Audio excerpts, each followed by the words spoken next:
God made just one more person just for you, but these days every 2 years he keeps making one more person just for you.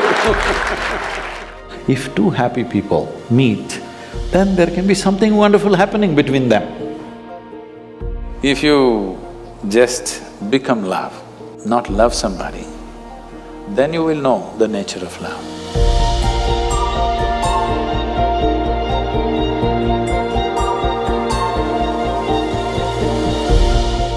How do you know that the person you are with is the right person for you? Oh, popular, huh? It once happened. Shankaran Pillai was at the family dinner, and when everybody settled down for dinner, he stood up at the table and announced, "I am going to marry Lucy, who's just across the street." I hope that's not the name. No. Then the father said, "What? You going to marry Lucy? She has nothing. She's like a tramp. You're going to marry that Lucy?" Mother said, "What? You're going to marry that Lucy?" The uncles always pitch in these kind of matters, you know. Uncle said, "What? You're going to marry that Lucy? Have you seen her hair? It looks fake." The aunt, "What? You're going to marry Lucy? She's always painted. You're going to marry that painted woman?" The little boy, the nephew, can't be left out. He said, "You're going to marry Lucy, she doesn't even know what is cricket. How can you marry her?" Shankaran Pillai stood his ground and said, "Yes, I'm going to marry Lucy." Everybody asked in one voice, "Why?" He said, "Because she has no family." There are no many opinions to battle with. So, who is the right person? I don't want to take away all the romance from your life. But let me tell you this, there is no right person on this planet. If you get into that kind of unrealistic mindset, "I have found the right person," oh, you will be soon disappointed. You must understand, there is no right person. First thing is to see whether I am the right person. Yes, am I the right person? And there are no right people on this planet. If you understand, you have your nonsense, they have their nonsense, we can adjust nonsense. Go on. First and foremost thing is, you bring yourself to your place where your experience of life is just pleasant by yourself. You're wonderful. Now, let us see what gets drawn to this one. If you're really wonderful, things will happen in every way, I'm saying. And this whole thing is an American thing, that there is a soulmate somewhere. God made just one more person just for you, but these days every 2 years he keeps making one more person just for you. Obviously, God is making too many mistakes with you. See, body needs a mate, understandable. Maybe psychologically also you need a mate, understandable. Emotionally you need a mate. A soul cannot need a mate. So soul doesn't need a mate, nor was some person made perfectly for you, okay? If you invest a deep sense of involvement, something wonderful may happen.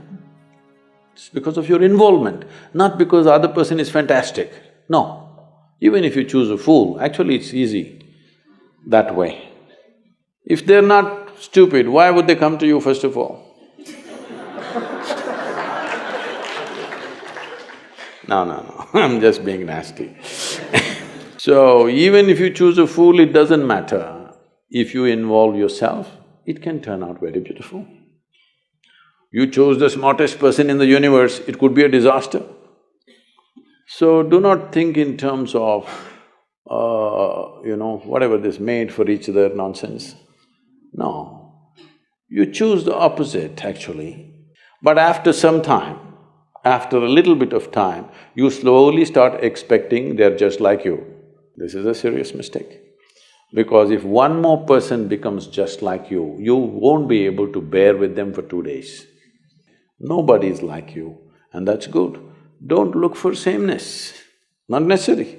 Because of the difference you tango, not otherwise.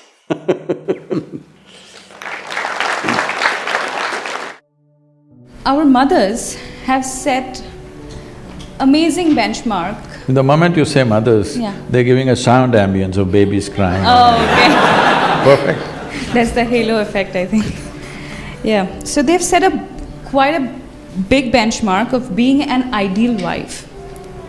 However, I, or girls of my generation, feel that we cannot be as good as wife our mothers have been. So should I feel that I am falling short in my personal life, or should I feel that I'm not giving enough justice to my marriage once I'm married? How should I feel about this? You know, our center in the United States is in Tennessee. Tennessee is a little one kind of state, okay.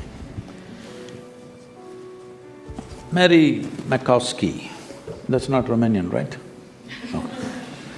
Mary Makowski got married. And after their honeymoon, they came home and she threatened him that she's going to make a dinner all by herself. I'm sorry, she said she'll make dinner for the new husband. And husband came home from work and she served the dinner and he put it in his mouth and slowly he was chewing on it and went into profound thought. Then she was very excited about this dinner and she said, "There are only two things my mother taught me how to cook, the meatloaf and the apple pie."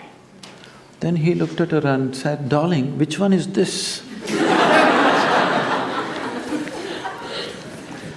So, your mother, your grandmother, how they made good wives? Largely it was believed the way to a man's heart is through his stomach. Today your husband will call Uber Eats and whatever, Quick Picks and this and that and Swiggies and whatever, all right? So, you can't make a good wife based on how your grandmother became a good wife. You can't become a good wife based on how your mother became a good wife. Situations have changed, expectations have changed. It's not in the stomach anymore. For some, it's gone up into the head, for some, it's gone further south. Yes? So, you don't do that. Essentially, what a husband and wife means is, because you're not geared, most people are not geared. Very few people in this world are geared to make this journey of life all by themselves. They're organized enough within themselves totally. They never feel anything missing in their life because they've made themselves like that.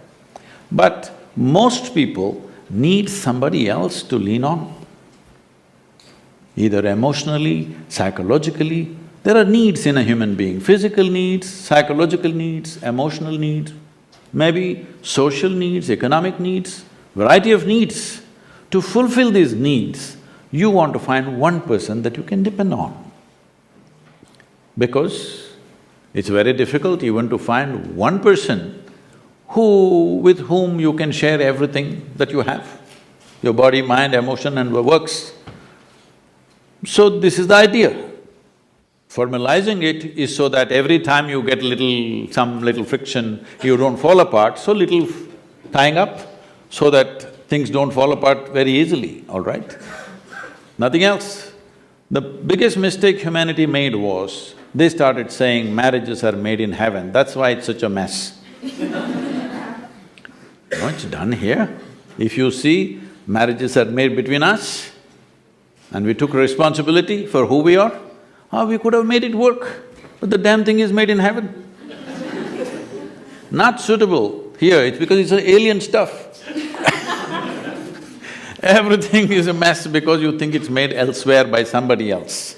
If you understand it's made by you for your well-being, to fulfill your needs and your purposes so that you can go through this journey of life with least amount of trouble and friction, then you would handle it more responsibly, isn't it?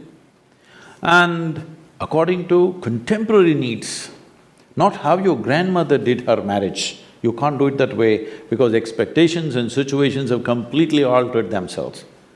So, if you hold somebody who is your friend and who is your need, you must understand. You are in this relationship because you need.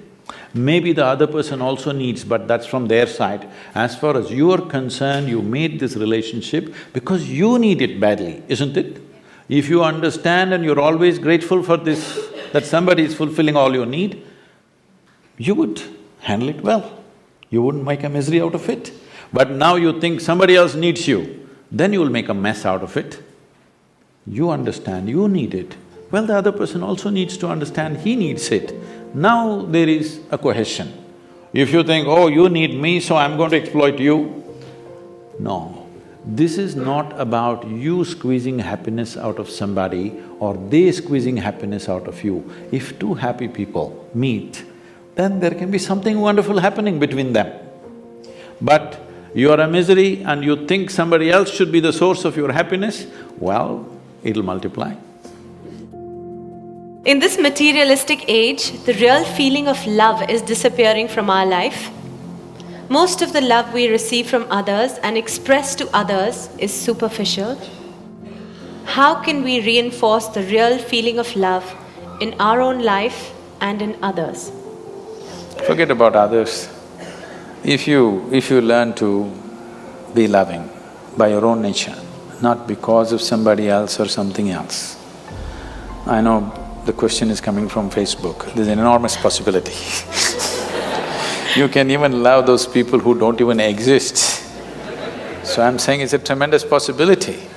So, if you just become love, not love somebody, then you will know the nature of love. If you love somebody, it's a fickle happening because no human being will happen 100% the way you want them. Every human being on this planet is going to disappoint you, believe me. Not because they'll do something wrong, because nobody can fulfill the unrealistic expectation you have of them. It's simply not possible. Have you been able to fulfill anybody's expectation, I'm asking you, entirely? Partially, but never entirely, isn't it? Believe me, whoever comes, I want you to know, the ideal people whom you worship, when Krishna was there, his wives complained, all right? Love is not a relationship. A relationship is a different thing. Love is a certain sweetness of your emotion. Whether you look at a tree, or a dog, or a man, or a woman, or a child, or just at the sky, why can't you look at it lovingly? Because it's not about loving the sky, it's about the sweetness of your emotion. If your emotions are sweet, whatever you look at it in a certain way. Right now you have nasty emotions, whatever you look at it in a different way. So you have always associated love with somebody. No, this is not about somebody. Love is not something that you do, it is something that you can become. If you're willing, you can become love, you can make your emotion into a very sweet space. If you make your body very pleasant, it becomes pleasure. If you sit here, it can be great pleasure just sitting here and breathing. If your mind becomes pleasant, we say this is joy. If your emotions become pleasant, we say this is love. If your very life energies become pleasant, we say this is blissfulness, this is ecstasy. If your surroundings become pleasant, we call that success. Now you're calling your success with somebody as love, that's a mistake. You have a success story with somebody, you're calling that love. No, that is actually success, because that needs lots of management. But for you to be loving, there is no management. If you just make your emotions sweet, your emotions are sweet and it's beautiful to be like this. It's not about anybody. If somebody comes, we can share it. If nobody comes, you can sit here with your eyes closed and still be loving, what's the problem? It is not about somebody, it's not an action, it is not something that you do, it is something that you can become.